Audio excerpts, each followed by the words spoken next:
Welcome to the video. Today, we'll unpack why paying interest solely to build your student's credit score can be a massively expensive mistake, sometimes amounting to tens of thousands of dollars over time. We'll show you smarter, lower-cost paths to build excellent credit and walk through the new versus used versus leased decision for a first car.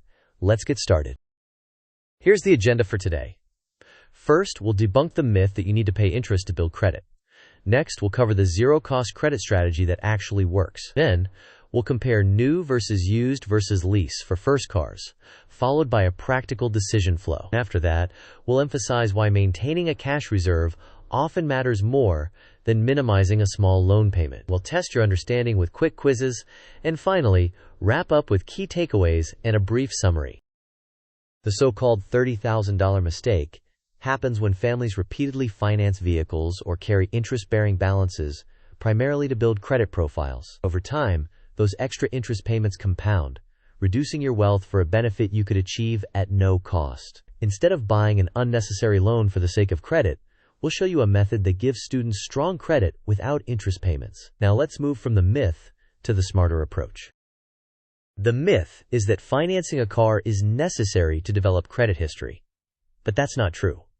You can build credit without paying a dime of interest. Using interest payments solely for a potential score bump is a poor return on investment. A better approach is to tap into established credit history, or start small and responsible lines that don't require expensive borrowing. Next, let's break down exactly how to do this with a step-by-step plan. Here's the zero-cost approach. First, add your student as an authorized user on your well-managed, older credit card. Confirm with the issuer that authorized user accounts are reported to credit bureaus. Maintain low utilization, ideally under 10%. Set autopay to the statement balance to avoid interest and late fees. Optionally, once the authorized user history shows up, open a low-limit student card for them, continuing to use it lightly, and pay in full each month. If they move off campus, consider rent reporting services to include on-time rent payments in their credit file. Finally, review credit reports quarterly to ensure accuracy. With that foundation laid, let's visualize how credit can build over time. This timeline shows a staged approach. At month 0, the student becomes an authorized user. Over the next 1 to 3 months, you maintain low utilization and on-time autopay, establishing behavior. Between months 3 and 6, the student may qualify for a low-limit card, continuing to pay in full. Between months 6 and 12, if they move off campus, rent reporting can add more positive history. From months 12 to 24, disciplined utilization and perfect payment history drive steady credit growth. The outcome is strong credit achieved without paying interest. Now that we've covered credit building, let's transition to the car decision. New, used, or lease. Choosing the right path here isn't just about the sticker price. It's about total cost of ownership and how the vehicle will actually be used on campus. Let's begin with a direct comparison between new and used. For new cars, you typically get strong reliability and manufacturer incentives, sometimes including subsidized interest rates. However, new cars suffer steep initial depreciation and higher insurance premiums, which can waste capital if the car sits on campus. Used cars reduce initial outlay and are more forgiving of typical early adulthood wear and tear. Be aware that used car loan APRs can be higher than those for new vehicles. If you can buy a reliable used vehicle outright, you eliminate interest entirely while meeting transportation needs. Next, let's compare owning versus leasing. Owning generally builds equity and avoids mileage restrictions, offering better long-term value if you keep the car for many years. Leasing provides a new car every few years, but typically at the highest long-term costs, and it enforces mileage caps and wear and tear penalties. For a first-time owner, leasing is rarely optimal unless they specifically value driving a new car regularly and can adhere to low mileage limits. Now let's put these ideas into a simple decision flow you can follow. This flow helps you decide. If you need transportation, first ask whether you can pay cash without draining your emergency fund. If yes, a reliable used car outright is often the best choice. If not, decide whether you value the lowest total cost more than having a brand new car. If you do, consider a used car with a small, short-term, low APR loan. If you prefer new, only proceed if you can put around 50% down and secure a subsidized interest rate. Otherwise, wait and build your cash reserve. In all cases, keep insurance reasonable, Avoid overbuying, and plan to keep the car for many years to spread fixed costs. Maintain credit with on-time payments and pay extra when possible. Here is an illustrative 3-year cost snapshot. For a used car purchased with cash at $12,000, there's no interest. Insurance might be around $1,200 per year, and depreciation over 3 years could be about $3,000, depending on market conditions. For a used car with a loan, a $4,000 down payment, and an 8% APR would add interest costs, though a short term limits them. A new car at $28,000 with a $14,000 down payment at 1.9% APR can be manageable if subsidized. But insurance is higher and depreciation steeper, around $9,000 over 3 years. Leasing often embeds an implicit financing cost, includes insurance that's typically higher, enforces mileage limits, and may charge wear and tear fees. These numbers are examples for illustration only, and will vary by location, vehicle, credit profile, and market conditions. Next, let's emphasize the importance of keeping a cash reserve.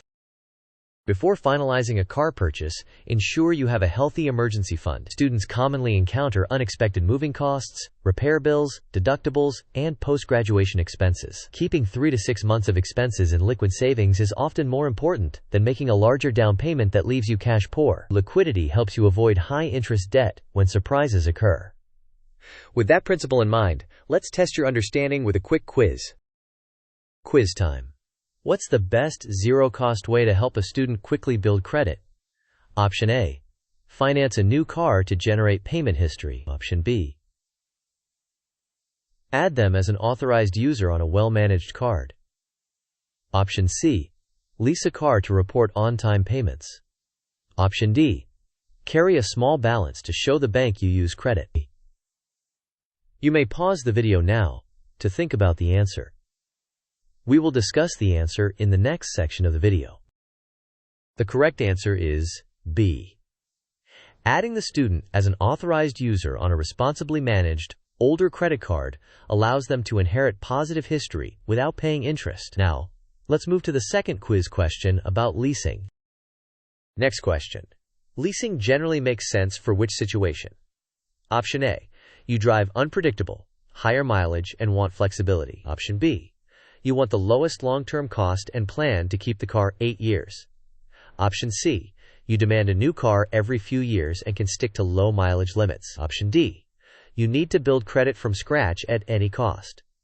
You may pause the video now to think about the answer. We will discuss the answer in the next section of the video. The correct answer is C. Leasing can work for someone who values driving a new car every few years and reliably stays within low mileage limits. It is typically not the lowest cost approach for first-time owners. Now, before we conclude, let's include a brief disclaimer. Disclaimer. This content is for educational purposes only and does not constitute financial advice. Rates, insurance premiums, depreciation, and vehicle prices vary widely by location, credit profile, and market conditions. Always verify current terms with lenders, insurers, and dealers, and consider consulting a qualified financial professional for personalized guidance. Now, let's highlight the key points you should remember. Here are the key takeaways.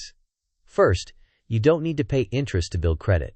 Use authorized user status, a low-limit card, and rent reporting. Second, new cars are reliable but can be costly due to depreciation and insurance, even when APRs are subsidized. Third, used cars often offer the best value. Buying outright avoids all interest. Fourth, leasing is typically the highest long-term cost and is best reserved for those who truly prioritize a new car every few years and can maintain low mileage. Finally, preserve liquidity with a robust emergency fund before committing to a large down payment. To summarize, avoid the expensive mistake of paying interest solely to build credit. Instead, use zero-cost credit-building tools first. Choose a vehicle by focusing on total cost of ownership and real usage patterns, not just monthly payments. And prioritize strong cash reserves to handle the unexpected costs that often come with student life. Finally, let's wrap up with a quick thank you and a call to action. Thanks for watching. If you found this helpful, please like the video, share it with someone who's helping a student buy their first car, and subscribe for more practical money guides. Tell us in the comments whether you're choosing new, used, or lease, and why. See you in the next one.